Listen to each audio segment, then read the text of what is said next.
Chapter 10. Frenched. While not the first time Hiccup had been subjected to Toothless's crushing weight atop of him, never before had it been used as discipline. After a lifetime of uncomfortable struggling, Hiccup settled and concluded that if he ceased all reaction, then Toothless would eventually get restless and move off. Experience taught Hiccup that a lack of reaction ends torment much faster than fighting back. Unfortunately for Hiccup, Toothless was still a creature of the night, and therefore experienced no trouble sleeping during the day. This meant Hiccup's only revenge, and subsequent hope of escape, was to keep Toothless uncomfortable by being a bony and awkward bed. Time passed slowly, each male too stubborn to say anything, neither apologizing nor willing to continue this argument. The tension of their quarrel left the air of their campsite charged and the silence stifling. Despite lying down, the environment made relaxation impossible. He tried to remain alert, but Hiccup must have spaced out, because at some point Toothless's substantial weight lifted from his back. The moment he recognized this, Hiccup cautiously pushed up from the ground, half expecting the dragon to pounce on him again. There was no pain as he pulled himself to his feet, no stiffness in his ribs or legs. Odd, for being lain on by a dragon. Hiccup was used to being roughed up by Toothless from time to time. The dragon was too strong to fully pull his punches when they played. But this time it looked like Hiccup escaped and was unharmed. Then he saw Gudrid sitting at the base of the tree, watching him, amused. His face fell. "Did I fall asleep?" Her smile widened. "You did fall asleep." "Damn it." He had been determined not to give in this time. He was still angry with the Night Fury. "Though I may have pulled a bit on your conscious mind to get you here," Gudrid admitted, and all thoughts of Toothless flew from Hiccup's mind. "You can do that?" he whispered, not realizing the stark horror expressed on his face. Could she do that while he was flying? Or bathing? If she did that, would he arrive before her naked? Gudrid continued to smile, perhaps understanding where his current thoughts ran, and patted the ground next to her. "Sit." Hiccup obeyed with caution. The dream situation still confused him. She confused him. Only his supernatural understanding of Toothless affirmed his mind hadn't completely snapped. Once seated, Hiccup was startled to scent linen and dill. He could smell her, as though she were in the physical world and he were not asleep. And her hair, it looked so soft. The way it fell against her clothes, the way it shined in the dream's light, enticing him to touch it. He wouldn't touch it, of course. That would be weird and inappropriate. Then Hiccup's disobedient thoughts strayed to the kiss Gudrid had given him at their last parting.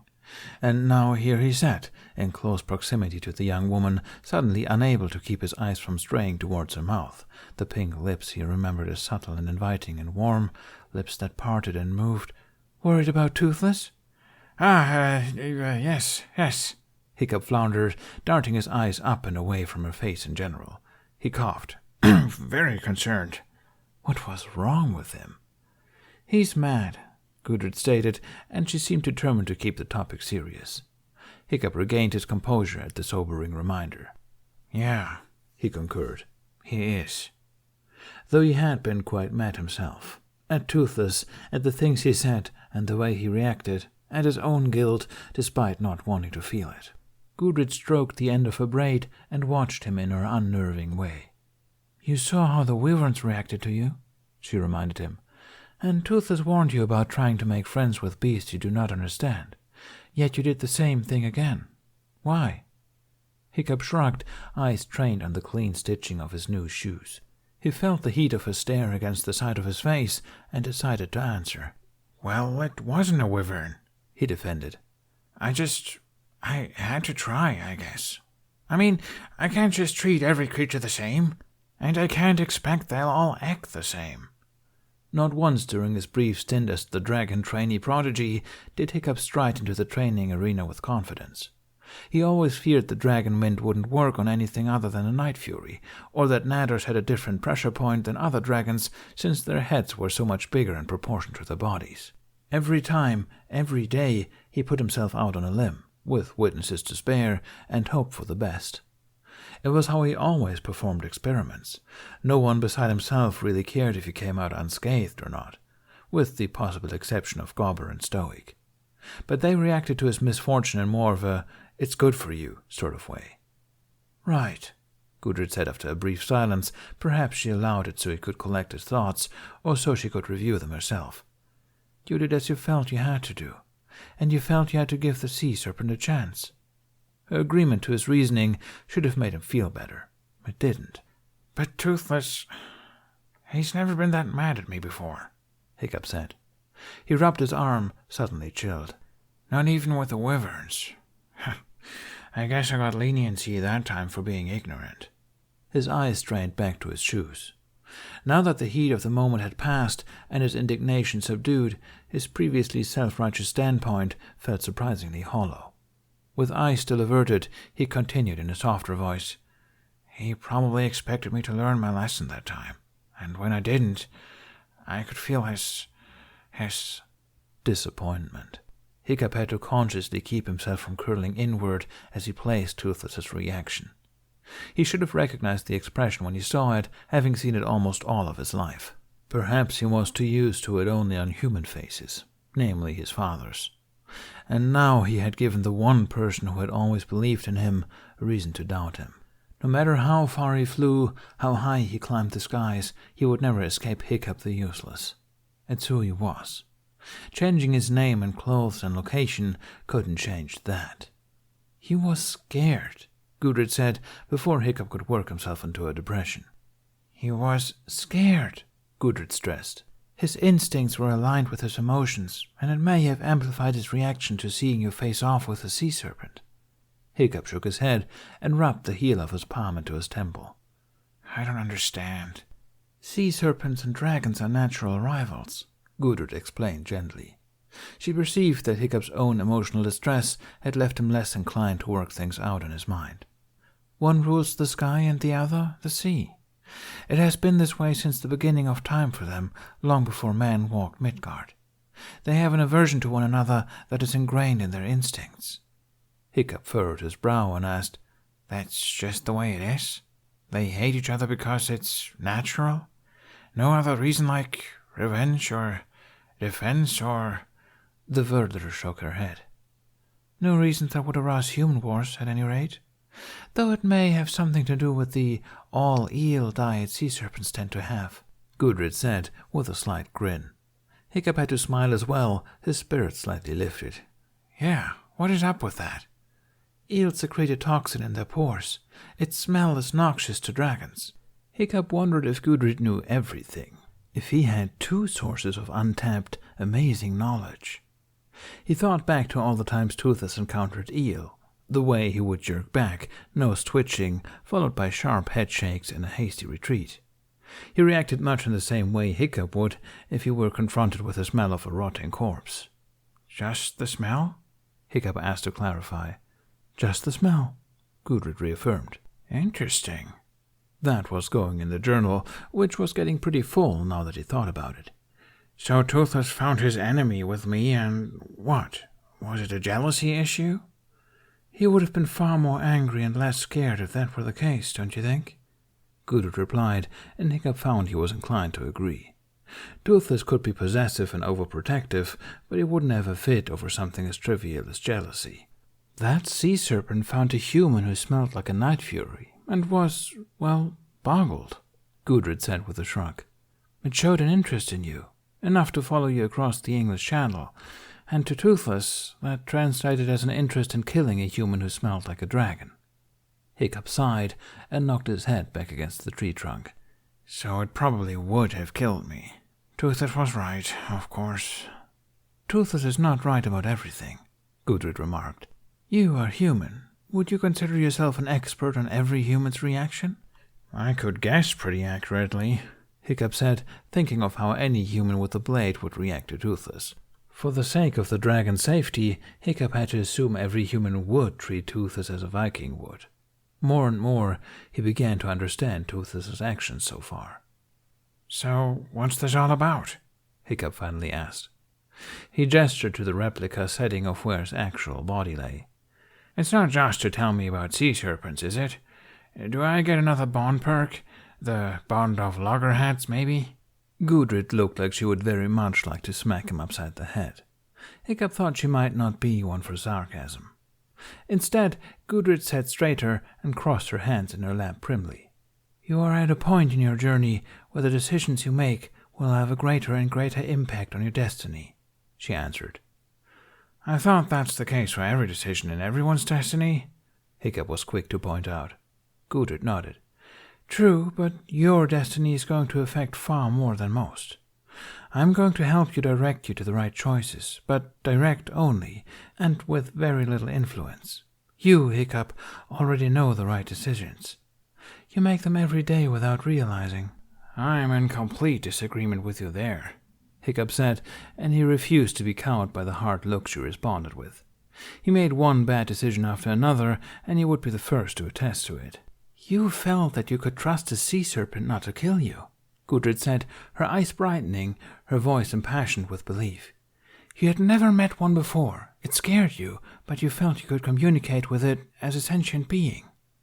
After knowing why Toothless was so against you interacting with the sea serpent, does this opinion change?" Hiccup frowned, but he took the time to find an honest answer. He could tell this meant a lot to her. "No," he drew out slowly. "I understand Toothless, but I still believe it didn't want to kill me." Gudrid looked inordinately pleased. "I know. Never stop believing in the good in others. It is often a danger, but most definitely a strength, Hiccup, not a weakness." Hiccup favored her with a wry grin. "I'll try to remember that when I get my ass kicked for being a sissy." She giggled, one of the few times she did when he was being snide, and reached out a hand to brush his bangs away from his eyes. Hiccup was amazed to find he could feel the warmth she radiated, the tingle of her fingers against his brow. Some dream. "Your hair is growing longer," she mused. She pinched a lock of auburn strands, but she wasn't looking at his hair. Hiccup tightened his jaw to keep from swallowing, anything to avoid revealing how nervous he felt, and focused on figuring out how she had gotten so close to his body rather than the clear gray eyes that searched his face. They weren't gray like the clouded skies had been the last couple of days. They were the gray that reflected off a wolf's silver back in the full moon's light, or the darkened glimmer of snow in the earliest light of the morning.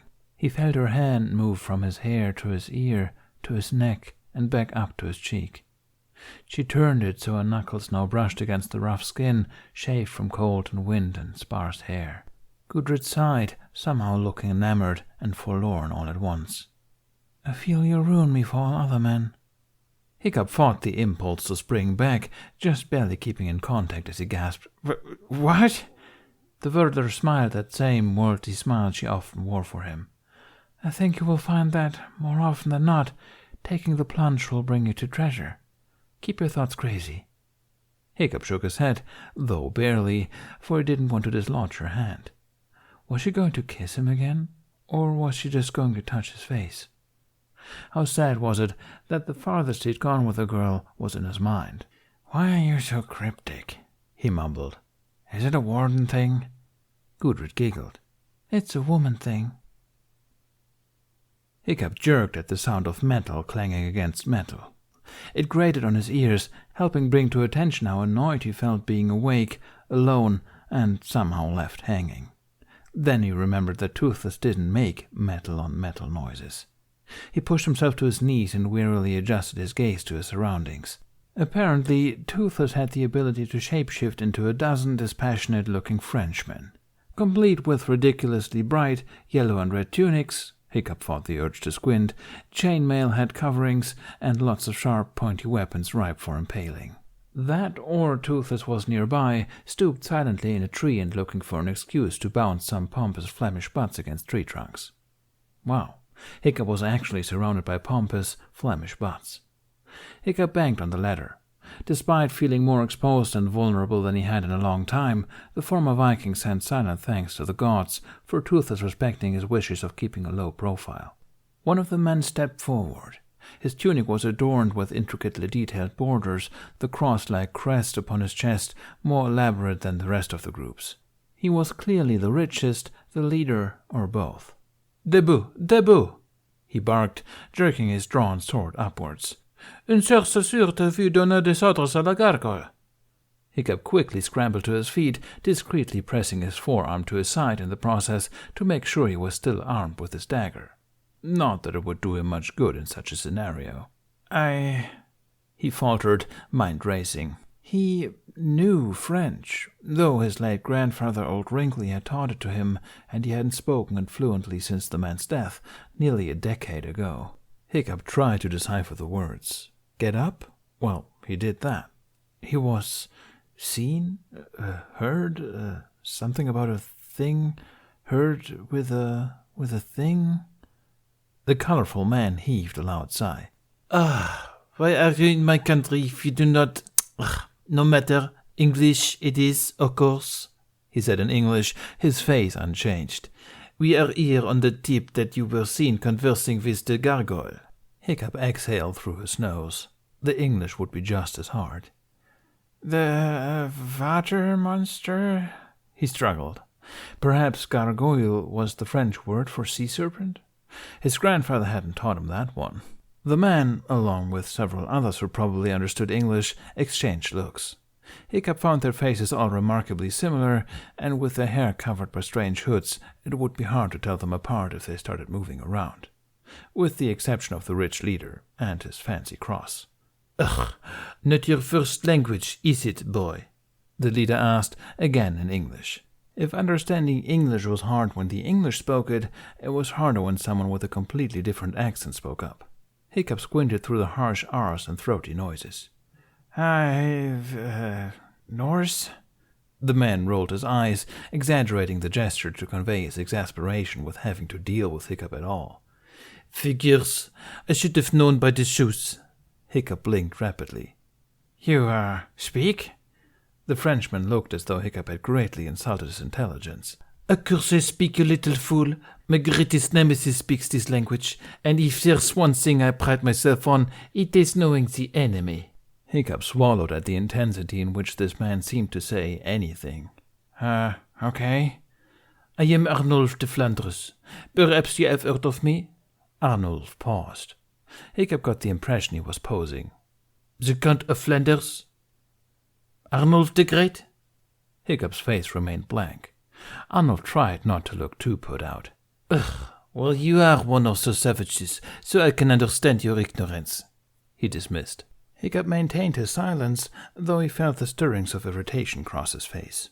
This wasn't the first time he had been referred to unfavorably for being a Norseman, but that didn't help him tolerate it any better. Arnulf cleared his throat. Right, back to business, la gargouille. He sheathed his sword, though it hardly put Hiccup at ease. What about it? Hiccup asked shortly. You were seen speaking to it. Crap. I can't speak to it. That's ridiculous. But it didn't eat me. Hiccup chuckled nervously. Pretty lucky there. Boy, was that a close call.